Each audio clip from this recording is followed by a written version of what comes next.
Çiçeği sayrışan, gülü ballanan, vədəsi yaz olan dəqiqələrdir.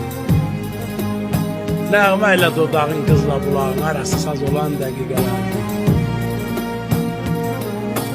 Bu dəmlə hər saat görüşmək çətin, Bulaya olmaya bir də qismətin, amanı qırılıb qəmin həsrətin, pərəni pozulan dəqiqələr.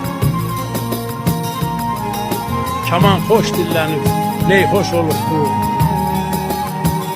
yerin söhbətindən göy xoş olubdur, şair eşqə düşürmək xoş olubdur, heyf ki az olan dəqiqələrdir. Qapımı kəsməyə qış tələsməsin, baş daşım oldu, daş tələsməsin, Zəlim xan ötməyə yaş tələsməsin, ömrümə yazılan dəqiqələrdir.